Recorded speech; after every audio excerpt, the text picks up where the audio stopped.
అత్తంటే అల్లుడికి ఎంత ప్రేమో పనిగట్టుకుని అన్ని పనులు దగ్గరుండి చూసుకుంటున్నాడు. అల్లుడు వెంకటేష్ చేసే హడావిడి చూసి ఆ ఊరి వాళ్ళంతా ఇలానే అనుకున్నారు. దివ్యాంగురాలైన రామవ్వకు సంబంధించిన అన్ని పనులు చూసుకుంటూ వెంకటేష్ అందరి అభిమానాన్ని చూరగొన్నాడు. తీరా అతను వేసిన స్కెచ్ చూశాక వీడు మామూలుడు కాదురా బాబు అని చెప్పుకుంటున్నారు. అప్పులు తీర్చేందుకు వెంకటేష్ వేసిన పథకం ప్రతి ఒక్కరిని నోరెళ్లబెట్టేలా చేసింది.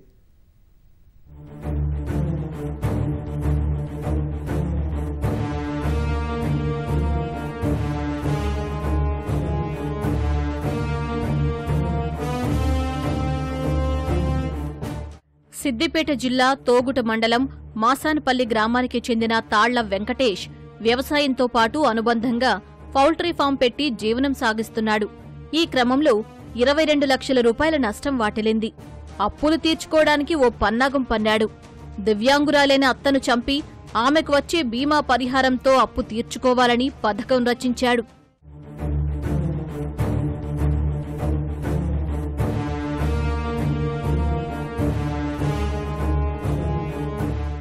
ఇటీవల గ్రామానికి చెందిన కరుణాకర్తో వెంకటేష్ 1,30,000కు సుపారీ కుదుర్చుకున్నాడు.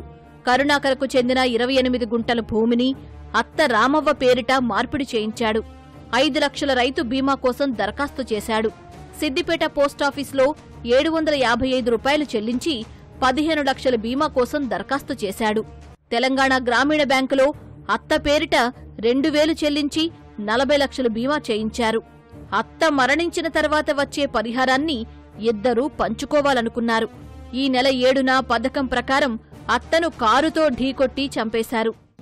ఈ ఇద్దరు కూడా ఈమెని చంపితే న్యాచురల్ డెత్ గా చెప్తే ఇన్సూరెన్స్ క్లెయిమ్ చేసుకోవచ్చు అనే ఒక ఇంటెన్షన్ తోటి అల్లుడు ఏం చేస్తాడంటే, ఈ లేడీని పొలం దగ్గర పనుంది, ఎలక్ట్రిసిటీ వాళ్ళు వస్తామన్నారు, ఏదో ట్రాన్స్ఫార్మర్ ఫిక్స్ చేయాలి, దానికి నీ సంతకం అవసరం ఉంది అని చెప్పి ఈ లేడీని తీసుకొని బైక్ మీద పొలం దగ్గర తీసుకెళ్లిన తర్వాత ఆమె రోడ్డు మీద కూర్చోబెట్టి నేను ఇప్పుడే లోపలికి వెళ్ళి వాళ్ళు వచ్చిందా లేదా చూస్తానే అతను లోపలికి వెళ్ళారు.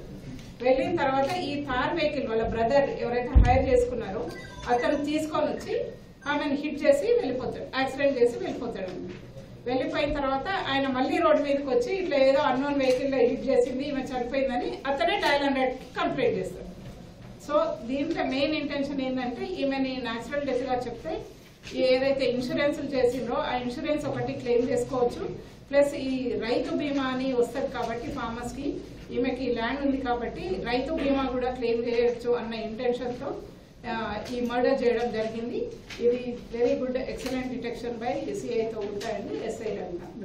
రామవ్వ చనిపోయిన తర్వాత గుర్తు తెలియని వాహనం ఢీకొట్టిందంటూ తొగుట పోలీస్ స్టేషన్లో వెంకటేష్ ఫిర్యాదు చేశాడు. సీసీ ఫుటేజీ ఆధారంగా దర్యాప్తు చేపట్టిన పోలీసులు కేసును ఛేదించారు.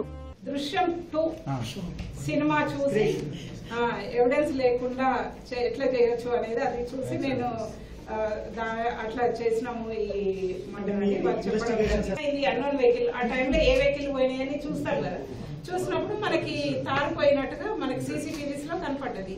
ఈ తారు ఎవరి వెహికల్ ఏంది అని మనం ఇన్వెస్టిగేట్ చేసినప్పుడు సో అండ్ సో దగ్గర వెహికల్ ఇది రెంటల్ కి ఇస్తారు అని తెలిసింది. అక్కడికి వెళ్ళి ఎవరు రెంట్ తీసుకున్నారు ఈ వెహికల్ అంటే వీళ్ళ పేరు చెప్పడం జరిగింది. ఇద్దరు నిందితులను అరెస్టు చేసిన పోలీసులు రిమాండ్కు తరలించారు. డబ్బు దాహం మనిషిని ఎంతకైనా తెగించేలా చేస్తుందని ఈ ఘటనతో మరోసారి రుజువైంది. అయిన వారే ఇంతకు తెగిస్తుంటే ఇక దిక్కెవరు అంటూ ముక్కున వేలేసుకునేలా చేసింది.